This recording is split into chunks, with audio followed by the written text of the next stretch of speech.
Hi guys, welcome to our channel. ప్రస్తుతం మనతో పాటు దాము బాలాజీ గారు సీనియర్ జర్నలిస్ట్ ఉన్నారు. వారితో ఒకసారి మాట్లాడదాం. సార్ నమస్కారం. సార్ పవన్ కళ్యాణ్ గారు రీసెంట్ గా ఒక మీటింగ్ అప్పుడు చాలా మంది అభిమానులు సీఎం సీఎం సీఎం అంటూ అరవడం మొదలు పెట్టారు. అప్పుడు ఆయన సీఎం పదవి పైన కొన్ని కీలక వ్యాఖ్యలు అయితే చేశారంట కదా. మరి ఆయన ఎటువంటి అభిప్రాయాన్ని వెలుబుచ్చారు? సీఎం పదవి మీద అతను కావాలనుకుంటున్నారా లేదా? సార్ ఒపీనియన్ ఏంటి సార్? పవన్ కళ్యాణ్ సీఎం కావాలా అని అతనికి కోరికుందా లేదా అన్న విషయం మీద చర్చ జరుగుతుంది. ఇది అనేకసార్లు జరిగింది, ఇదేం ఫస్ట్ టైం కాదు. అయితే రీసెంట్గా నిన్న పవన్ కళ్యాణ్ ఒక కార్యక్రమంలో ఉన్నప్పుడు అక్కడ జనం అరిచారు, వాళ్ళ అభిమానులు సీఎం సీఎం అంటే అప్పుడు ఆయన మాట్లాడాడు, నేను నా లైఫ్లో ఏది కూడా నేను కోరుకుని అయింది కాదు, ఒక ప్లాన్ లేదు నా లైఫ్లో. సో అనుకోకుండా నేను ఎప్పుడు కూడా యాక్టర్ అవుతాను, హీరో అవుతాను అనుకోలేదు, నేను అయ్యాను. అలాగే రాజకీయాల్లోకి వస్తాననుకోలేదు, నేను వచ్చాను. డిప్యూటీ సీఎం అవుతానని నేను ఎప్పుడు అనుకోలేదు, డిప్యూటీ సీఎం అయ్యాను. రేపు సీఎం అవ్వాలని కూడా నేనేం అనుకోవట్లేదు అనేది అన్నాడు. అంటే ఇండైరెక్ట్గా నేను సీఎం అనుకోవట్లేదు, అవుతాను అని అన్నట్టుగానే. సో ఇదొక రకమైన ఎక్స్ప్రెషన్ అని చెప్పచ్చు. ఎందుకంటే రాజకీయాల్లోకి ఆయన రావాలని ఎప్పుడు కూడా అన్నీ కూడా మనం చిన్నప్పుడే మొత్తం మన లైఫ్ని ప్లాన్ చేసుకొని రావడం అనేది ఎక్కడో కానీ అరుదుగా కానీ జరగదు.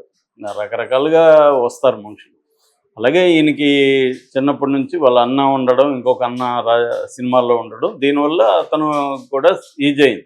ఇప్పుడు వాళ్ళు 12 మంది హీరోలు ఉన్నారు వాళ్ళ మొత్తం ఫ్యామిలీలో. వాళ్ళందరూ ఏమన్నా చిన్నప్పుడు అనుకున్నారా?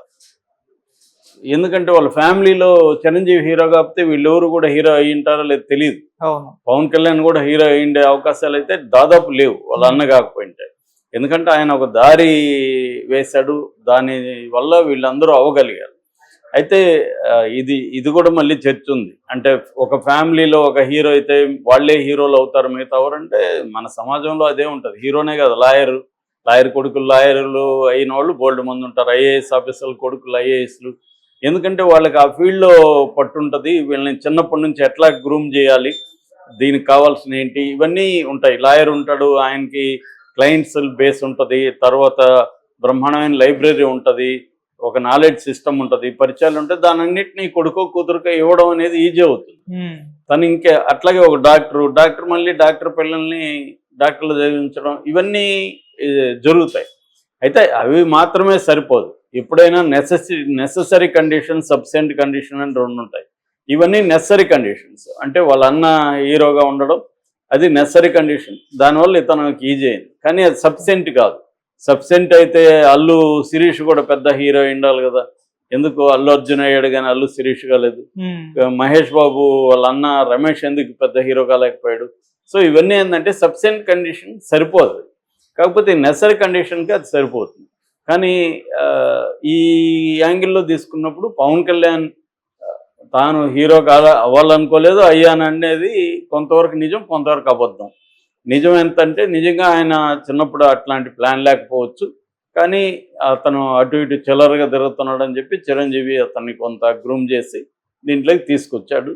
తర్వాత అతని సామర్థ్యం, అతని యాక్టింగ్, ఒక యూనిక్ స్టైల్ ఆఫ్ యాక్టింగ్, డ్యాన్సులు, అతను మిగతా వాళ్ళలాగా డ్యాన్సులు వేయలేకపోవడం కూడా ఒక స్టైల్ని క్రియేట్ చేసింది. రామారావుది కూడా అప్పట్లో అంతే. రామారావు ఫుల్గా డ్యాన్స్ లేడు కాబట్టి అతని హీరోయిన్లు కొట్టడమే అతని డ్యాన్స్లో ప్రధానమైన అంశం. ఆ హీరోయిన్లు భయపడేవాడు. సో అది కదలకుండా ఇలా కదిలి ఆ స్టెప్పులు అలాగా ఒక్కొక్కరు ఒక్కొక్క స్టైల్గా ఎవాల్వ్ అవుతుంది. అలాగా పవన్ కళ్యాణ్కి ఇదైంది, దాన్ని అతనికి అభిమానులు ఏర్పడ్డారు, అంతే. తర్వాత రాజకీయాల్లో కూడా మళ్ళీ వాళ్ళ అన్న రాజకీయ పార్టీ పెట్టడం, దానివల్ల ఇతను రావడం, లేకపోతే ఇతను రాజకీయ పార్టీ పెట్టేవాడు కాకపోవచ్చు, వచ్చేవాడు కాకపోవచ్చు. సో అలాగా అతనికి యాక్సిడెంట్స్ అనేవి జరిగాయి. నిజానికి చాలామంది సక్సెస్ఫుల్ పీపుల్ లైఫ్లో కూడా కోఇన్సిడెన్స్లు ఆర్ యాక్సిడెంట్స్ అనేవి ఉంటాయి. యాదృచ్ఛికత అంటారు తెలుగులో. యాదృచ్ఛికత అనేది జీవితంలో అతి పెద్ద రోల్ ప్లే చేస్తుంది. అలాగే తనకి చేసింది అంతవరకు పవన్ కళ్యాణ్ కరెక్టే.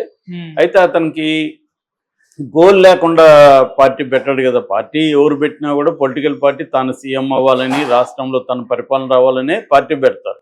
అంతేగాని పార్టీ పెట్టి గల్లీ వరకే పనిచేద్దాం మనం, లేకపోతే ఈ కాలనీ వరకు పనిచేద్దాం అని ఎవడు అనుకోడు కదా. రాష్ట్ర పార్టీ పెట్టాడంటే రాష్ట్రంలో సీఎం అవుదామని అనుకుంటారు. అలాగే పవన్ కళ్యాణ్కి కూడా అది ఉండదనేం లేదు. 10 ఏళ్ళుగా ఆయన లక్ష్యం సీఎంఏ. కాకపోతే ఆయన ఒక్కొక్కసారి ఒక్కొక్క రకం మాట్లాడుతుంటాడు. ఒకసారి నేను సీఎంగా నాకు ఇంట్రెస్ట్ లేదంటాడు, ఒకసారి అవ్వాలంటాడు. ఏదేమైనా మనకు అర్థమైంది ఏమంటే చంద్రబాబు ఉన్నంత వరకు పవన్ కళ్యాణ్ సీఎం అయ్యే ప్రసక్తి అయితే లేదు. ఎందుకంటే చంద్రబాబు లేకుండా పవన్ కళ్యాణ్ ఇండిపెండెంట్గా తన పార్టీతో సీఎం అయ్యే పరిస్థితి కనుచూపు మేరలు అయితే కనబడలేదు. ఖచ్చితంగా ఆయన టైఅప్ అవ్వాల్సిందే. టైఅప్ అయితే చంద్రబాబు యాక్టివ్గా ఉన్నంత వరకు తనే సీఎం. ఒకవేళ చంద్రబాబు యాక్టివ్ లేకపోయినా ఆయన బతుకుంటే కొడుకుని సీఎం చేయాలనుకుంటాడు, కానీ ఈయన్ని సీఎం చేయాలనుకోడు.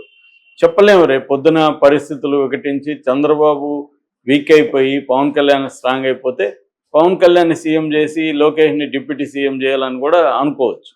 ఎందుకంటే రిలేటివ్లీ లోకేష్ చిన్నవాడు కాబట్టి నెక్స్ట్ మళ్ళీ అవుతాడులే అని కూడా చంద్రబాబు అనుకోవచ్చు. అంటే వరస్ట్ కండిషన్లో చెప్తాం. కాబట్టి ఏదేమైనా పవన్ కళ్యాణ్కి సీఎం అయ్యే పరిస్థితి ఖచ్చితంగా లేదని మనం అనలేము. ఎందుకంటే ఇక్కడ డిప్యూటీ సీఎం వరకు వస్తాడని కూడా చాలా మంది అనుకోవాలి. 21 సీట్లు గెలుస్తాయని ఎవరు ఊహించారు? పవన్ కళ్యాణ్కి వస్తాయని పవన్ కళ్యాణ్ కూడా అనుకోలేదు కదా. కాబట్టి అది జరిగింది. దానికి అనేక కారణాలు. సో ఏదేమైనా పవన్ కళ్యాణ్ డిప్యూటీ సీఎం అయితే అవ్వగలిగాడు కాబట్టి ఎప్పుడు మినిస్టర్ కూడా కాకుండా ఎమ్మెల్యేగా కూడా కాకుండా ఒకేసారి ఎమ్మెల్యే ప్లస్ డిప్యూటీ సీఎం అయిపోయాడు. 5 శాఖల్ని ఆయనకి ఇచ్చారు. కాబట్టి ఖచ్చితంగా ఛాన్స్ ఉంది రేపొద్దున. ఎందుకంటే రేపు బీజేపీ కూడా ఏం ఆలోచిస్తుందంటే పవన్ కళ్యాణ్ని తన తరపున సీఎం క్యాండిడేట్గా అనౌన్స్ చేసి ఈ కాంబినేషన్లో వెళ్దాం అనేది బీజేపీకి కూడా ఉంది. బీజేపీ ఇండిపెండెంట్గా ఆంధ్రప్రదేశ్లో ఇప్పుడిప్పుడే సమీప భవిష్యత్తులో ఎదిగే పరిస్థితి లేదు. పవన్ కళ్యాణ్ కాంబినేషన్తోనే వెళ్ళాలి.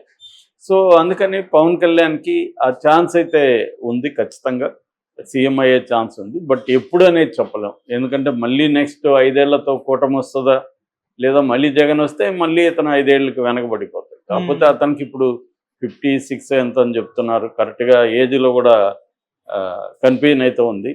ఏదేమైనా 50 దాటాయి, 60కి 50కి మధ్యలో ఉంది. కాబట్టి ఈ కాంటెక్స్లో అతను ఇంకొక 10 ఏళ్ళు 20 ఏళ్లలో సీఎం ఈజీగా అయ్యే అవకాశం అయితే ఉంది. ఇమ్మీడియట్గా నెక్స్ట్ 2029కి అవుతాడని అయితే నేను అనుకోవట్లేదు. ఎందుకంటే ఇదే కాంబినేషన్ గెలిచినా కూడా ఆయన సీఎం చంద్రబాబు ఉన్నంత వరకు చంద్రబాబే. పవన్ కళ్యాణ్ కూడా దాన్ని వ్యతిరేకిస్తాడని నేను అనుకోవట్లేదు. ఏదేమైనా ఈ 5 ఏళ్ల తర్వాత బీజేపీ పవన్ కళ్యాణ్ సపరేట్గా పోటీ చేస్తారా, లేకపోతే మళ్ళీ ఇదే సేమ్ కాంబినేషన్కి వెళ్తారనేది చెప్పలేము. చంద్రబాబుకు మాత్రం ఇదే కాంబినేషన్ కావాలని చంద్రబాబు కోరుకుంటున్నాడు. అది కూడా ఇప్పుడు నెక్స్ట్ మళ్ళీ చెప్పలేము. ఎందుకంటే చంద్రబాబుకే ఓన్గా 130 సీట్లు వచ్చాయి. ఇప్పుడు ఈ పరిస్థితి వస్తుంది అనుకొని చంద్రబాబు అనుకొని ఉంటే పవన్ కళ్యాణ్తో కలిసేవాడు కాదు కదా. అది అనుకోలేదు. పవర్లేకే రామేమో అనుకొని కదా చంద్రబాబు ఇవన్నీ కలిపి ట్రై చేసింది. లేకపోతే బీజేపీ నిజానికి చాలా నీచంగా చంద్రబాబుని చూడడం, చంద్రబాబు అరెస్ట్ కూడా బీజేపీ ఇండైరెక్ట్గా కారణం కావడం, అలాంటి పరిస్థితిలో కూడా చంద్రబాబు ఎందుకు బీజేపీతో పొత్తు కోసం అంతగా కష్టపడి అన్ని ఇబ్బందులను ఎదుర్కొని పార్టీలో ఎవరికి ఇష్టం లేకపోయినా ట్రై చేశాడు అంటే ఆయనకి క్లారిటీ ఉంది. బీజేపీ పవన్ కళ్యాణ్ లేకుండా మనం అధికారంలోకి వెళ్ళము అని చంద్రబాబు నమ్మాడు కాబట్టి ఆ కాంబినేషన్ ఇచ్చేసాడు. అది చంద్రబాబు అనుకున్నది కరెక్ట్ అయింది, వర్కౌట్ అయింది. సో క్లియర్గా ఇప్పుడు బీజేపీకి యాంటీకి వెళ్ళి ఉంటే ఓట్లు చీలుండేవి. తర్వాత పోల్ మేనేజ్మెంట్ చంద్రబాబు అనుకున్నట్టు చేయగలిగి ఉండేవాడు కాదు. ఖచ్చితంగా జగన్ మళ్ళీ అధికారంలోకి వచ్చి ఉండేవాడు. ఈ కాంబినేషన్ సెట్ చేయడమే ఇంపార్టెంట్. చంద్రబాబు తెలివితేటలు అక్కడే ఉన్నాయి. అలాగే పవన్ కళ్యాణ్ కూడా చంద్రబాబుకి లాయల్గా ఉన్నాడు. డే 1 నుంచి కూడా చంద్రబాబు మాట జవదాటకుండా ఉన్నాడు. పవన్ కళ్యాణ్ నాతో ఉండంటే ఉంటున్నాడు, నాకు వ్యతిరేకంగా పోటీ చేయంటే పోటీ చేశాడు 2019లో. ఏదేమైనా చంద్రబాబు మనిషిలాగే ఇప్పటివరకు అయితే పవన్ కళ్యాణ్ ఉన్నాడు. చంద్రబాబు కూడా తనని అత్యంత ఇంపార్టెన్స్ ఇచ్చి గౌరవిస్తున్నాడు. ఎప్పుడు కూడా చంద్రబాబు ఏ పొత్తులో కూడా తన పార్ట్నర్ని ఇంత రెస్పెక్ట్ ఇచ్చి ఇంత ఇది చేయలేదు. దానికి కారణాలు చంద్రబాబు దగ్గర కూడా ఉన్నాయి. ఏదేమైనా ఈ కాంబినేషన్ అనేది కలిసింది. నాకు తెలిసి చంద్రబాబు ఉన్నంత వరకు అయితే ఈయన ముఖ్యమంత్రి అవడం కష్టమే.